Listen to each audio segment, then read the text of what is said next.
Imagine waking up one morning to a world where everything you've ever wanted is suddenly yours, no barriers, no restrictions. You're free. Completely free. The weight of responsibility lifts, and the future appears as an endless expanse of possibilities. For a moment, you feel an overwhelming rush, euphoria, excitement, liberation. But then, in the quiet after the storm of your mind, something unsettling begins to settle in. A question arises, not in the form of a voice, but as a creeping, silent thought: why does this freedom feel so empty? You've heard it said countless times, haven't you? Freedom is the ultimate goal. The highest aspiration. We've all been conditioned to crave it, to think of it as the panacea for all that ails us. But what if the very thing we yearn for, the thing we chase across decades of effort and sacrifice, is the one thing that can undo us? Here you are, free, yet something inside you resists it. The weight that once held you down is gone, but in its place is a nagging sense of disorientation. An unspoken fear begins to unfurl, a deep, almost primal discomfort. Freedom, the ideal we've been promised as the ultimate joy, now feels like a burden. The paradox is clear. Why do we fear the very thing that we've been told will make us happy? Why does liberation, so often hailed as the highest form of existence, feel so frighteningly uncertain?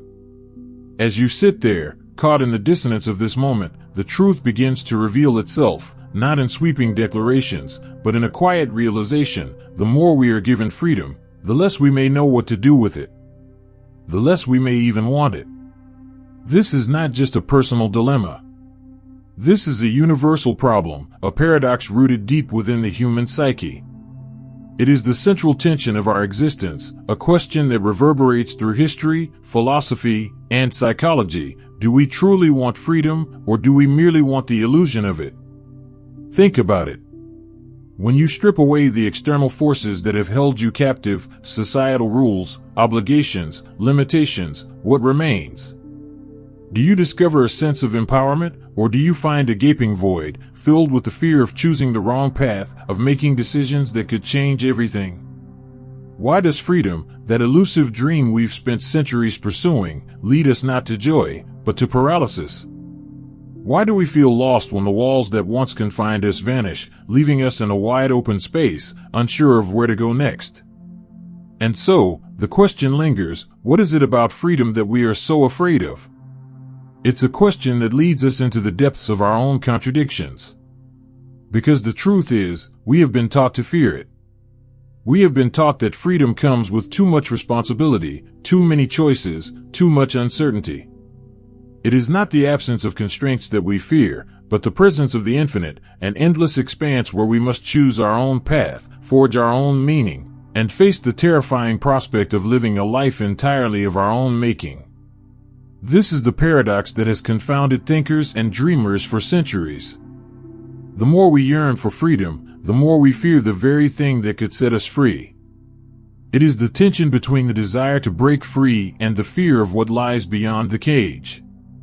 In this moment of contemplation, the stakes become clear. It is not just freedom that we are afraid of, but the very nature of existence itself when stripped of its familiar boundaries. The question is not just what freedom is, but who we are when we are given the power to choose. Are we ready to face the full weight of that responsibility? Or is it easier to remain shackled by the very systems we claim to despise, simply because they offer us the comfort of knowing where we stand? This is the paradox of freedom. The more we desire liberation, the more we fear it. And in that fear, we must ask ourselves, what is it that we are truly running from? The paradox of freedom doesn't lie solely in our external circumstances, it resides in the very fabric of who we are. To understand why we fear liberation, we must first delve into the depths of the human psyche, where the struggle for freedom unfolds not in the realm of the physical, but in the emotional, mental, and existential. What if the true cage is not the one we seek to escape, but the one that has been forged within us by our own consciousness? At the core of this paradox lies an uncomfortable truth: we are creatures of habit. Since birth, we are conditioned to seek comfort in patterns, in familiarity, in predictability. Our minds are wired to find safety in routine, even when that routine is one of pain, limitation, or oppression.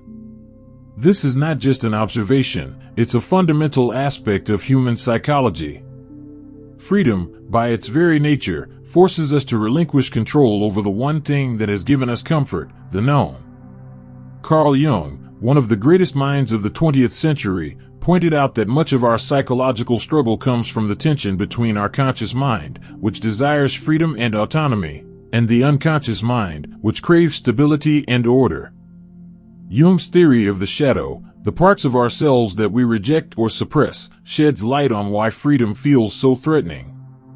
The shadow is composed of everything we choose not to acknowledge or confront, our fears, our flaws, our untapped potential.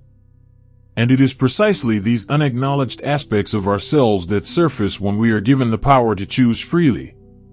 When we break free of external constraints, our shadow rises to fill the void.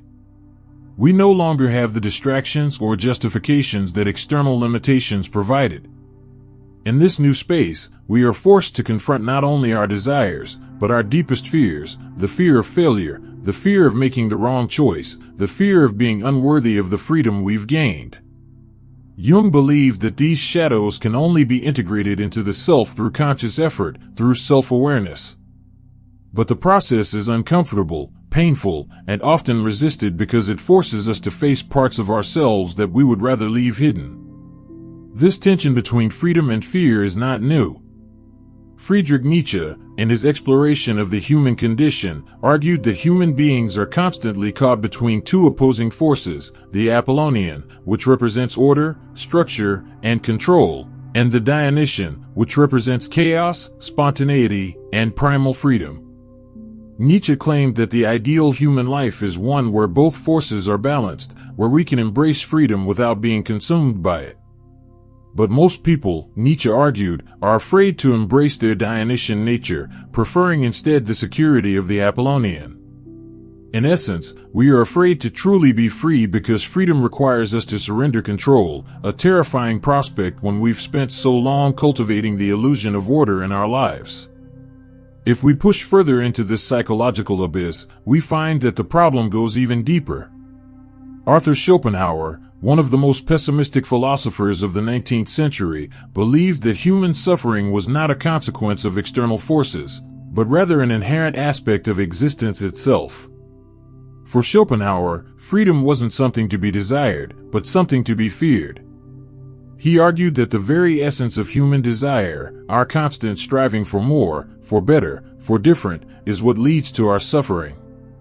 Freedom, for Schopenhauer, was merely the opportunity to choose more, but ultimately, it was the endless cycle of wanting and desiring that perpetuates our anguish. The more we are freed from external limitations, the more we realize that our internal desires are insatiable. The paradox deepens: the more we have, the more we want, and the more we want, the less we are at peace. Aldous Huxley, in his novel Brave New World, explores this idea in a different way. His fictional society is one that seeks to liberate its people from the burdens of suffering by providing them with a life of pleasure and ease. But what is the result of this liberation?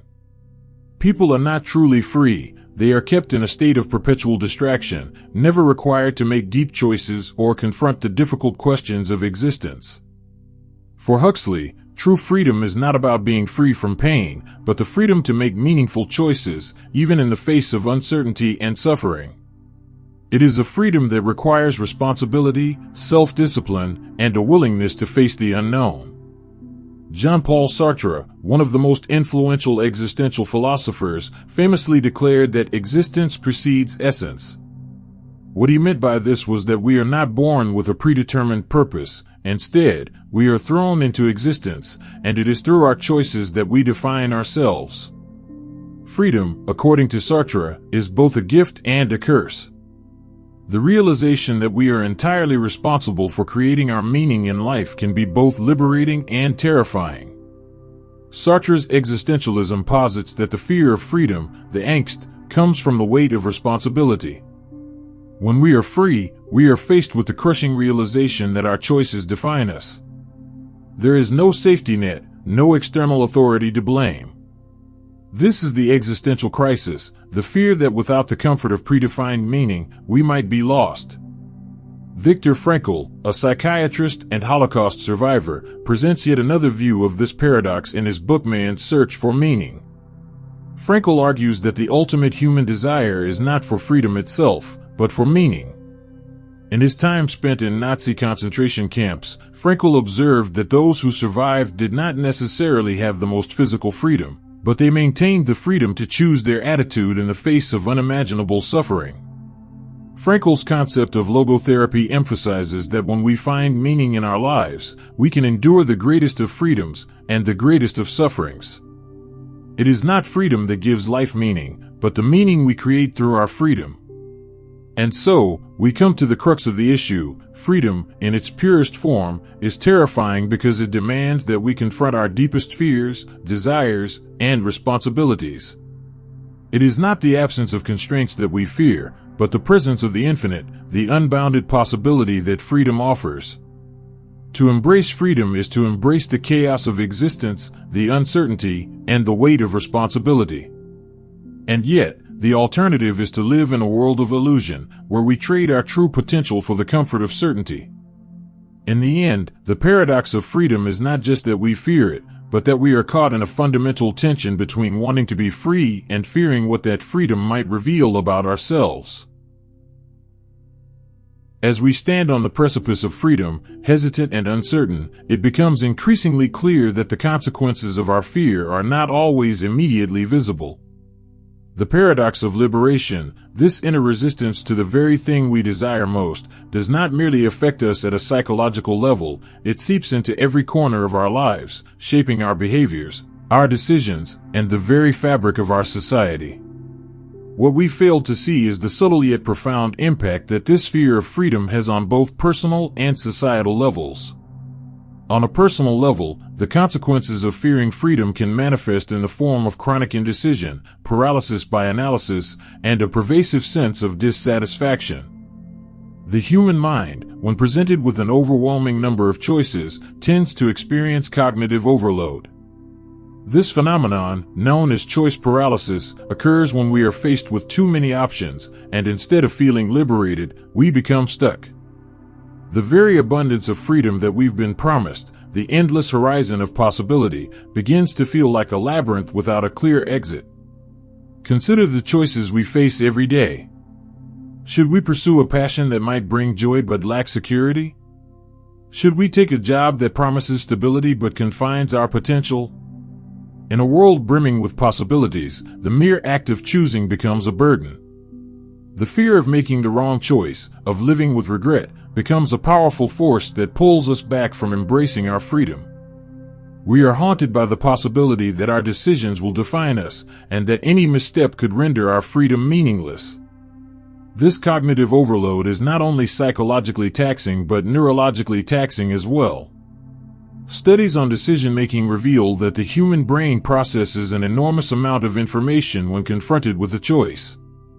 The prefrontal cortex, which is responsible for making decisions, can become overwhelmed when the number of options exceeds a certain threshold. As a result, we may retreat into default behaviors, choosing not to choose at all. This avoidance, while providing temporary relief, further entrenches us in the very fear of freedom we wish to escape. Moreover, the consequences of fearing freedom extend beyond the individual to our broader societal structures. When we look at the systems in place, we begin to see how fear of freedom is embedded in the very fabric of civilization. Think of the ways in which society shapes us from the moment we are born. Laws, rules, institutions, they all exist to manage and contain the chaos of human potential. These systems are designed to provide structure, to make life predictable. They offer safety and security. Yet, they also stifle the very freedom they claim to protect. Take, for example, the education system. From an early age, we are taught to conform. We are given rigid curriculums, standardized tests, and predefined paths toward success. We are told what is right and wrong, what is valuable and what is insignificant. In this environment, creativity, individuality, and critical thinking are often secondary to the need for conformity. The system, while ostensibly designed to help us, is, in fact, a mechanism for controlling our choices, for narrowing our possibilities. This is not a deliberate conspiracy, it is the result of a deeply ingrained belief that the chaos of unlimited freedom is dangerous, that human beings are better off when their potential is limited by external structures. At a societal level, this fear of freedom also plays out in the ways we approach authority, governance, and power. Across history, human societies have oscillated between authoritarian regimes and democratic ideals. In authoritarian systems, freedom is heavily restricted, and the population is controlled through laws, fear, and surveillance. In democratic systems, freedom is celebrated, but even here, we see a tendency to retreat from complete autonomy. Citizens, often uncomfortable with the full scope of their freedom, seek out leaders who promise security and stability, individuals who will tell them what to do, what to believe, and how to act. The paradox is clear. Even in democracies, people crave the safety of constraints, preferring to surrender a portion of their freedom in exchange for the comfort of knowing that someone else is in control. This dynamic can be seen in the ways we consume information. In the age of the internet, we have access to an unprecedented amount of knowledge and ideas. And yet, despite this vast potential for exploration, many of us prefer to remain within the confines of familiar media outlets, echo chambers, and ideologies.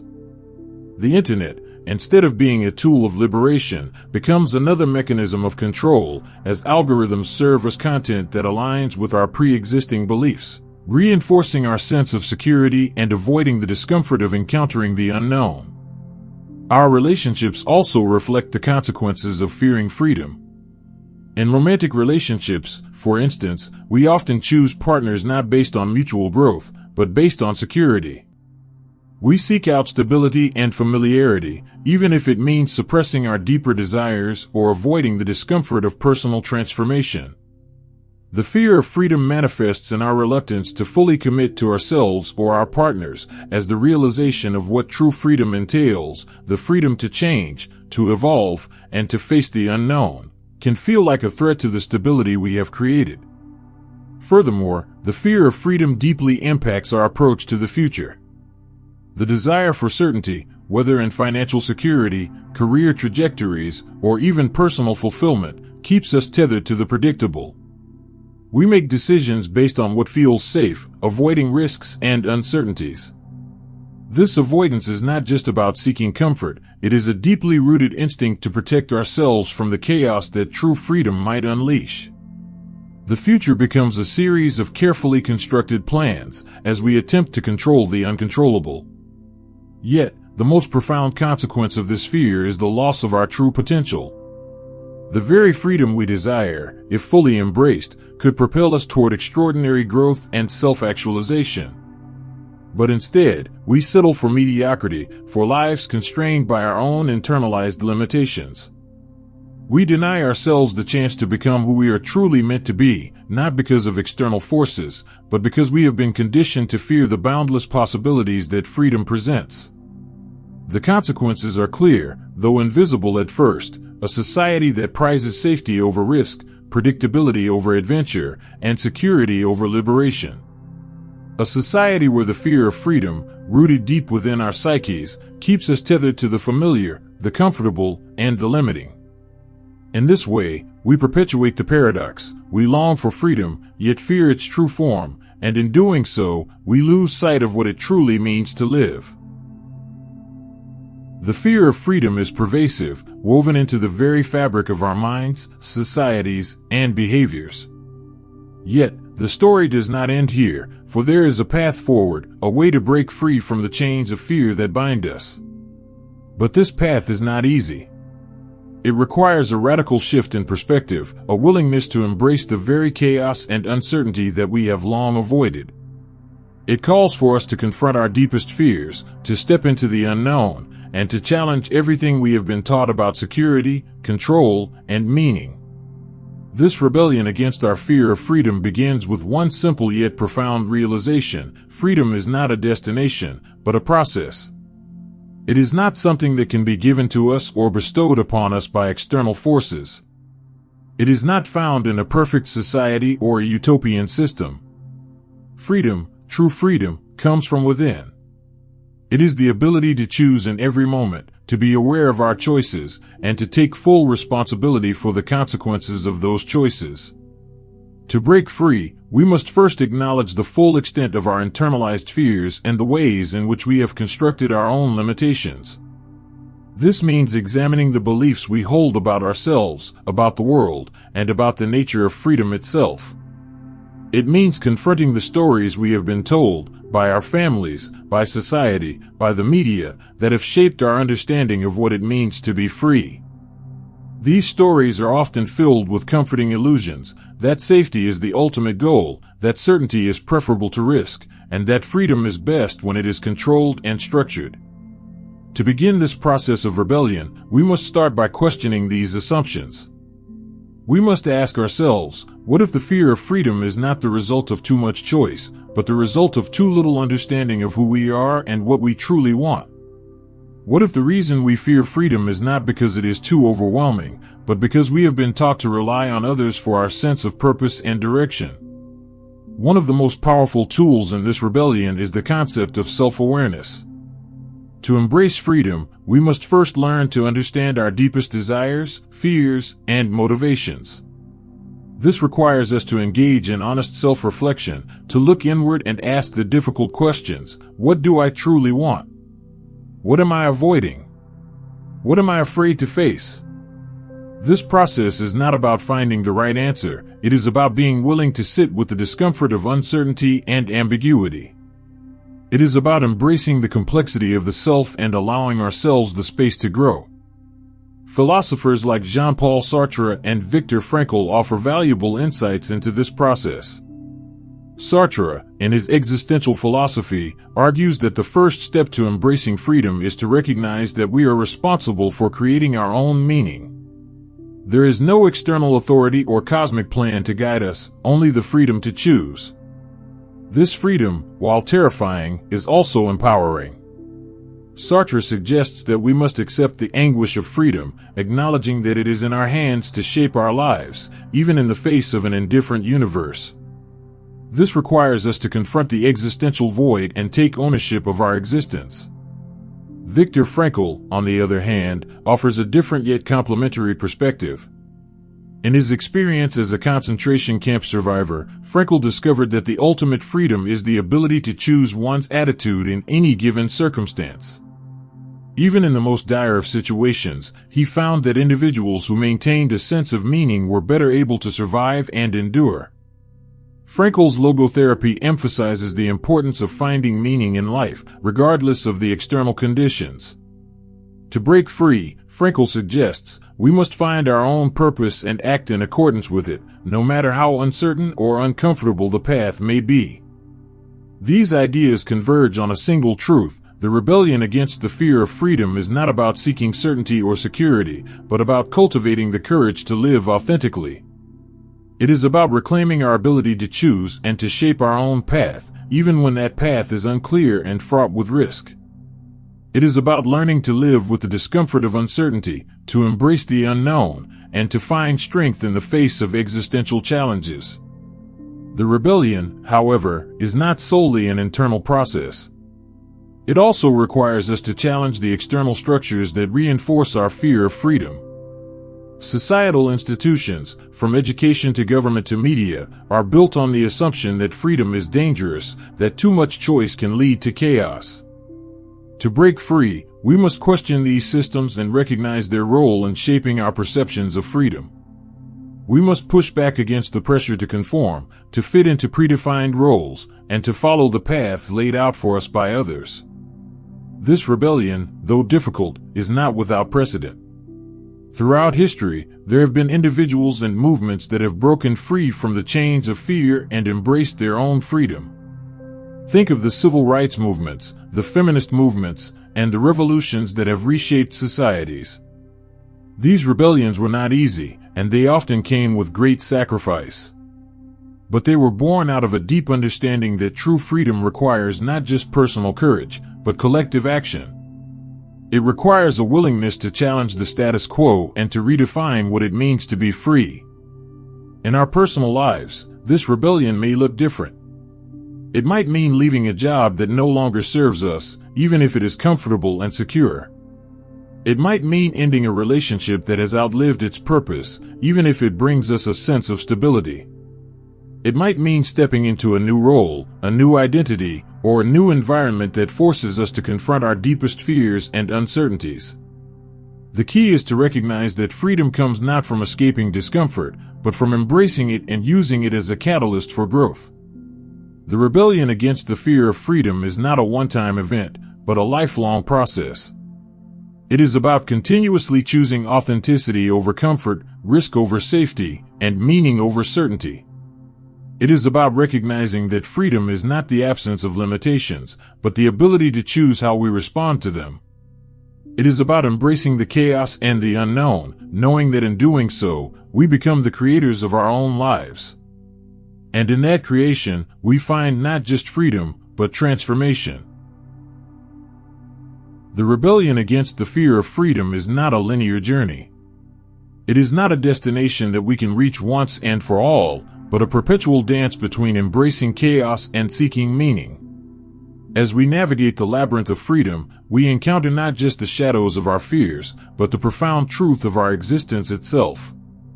This truth, once revealed, reshapes everything we thought we knew about freedom, about life, and about who we are. What if the paradox of freedom, the fear that constrains us even as we yearn for it, is not something to overcome, but something to fully understand and integrate? What if the ultimate realization is that freedom is not a state of being, but an ongoing process of becoming?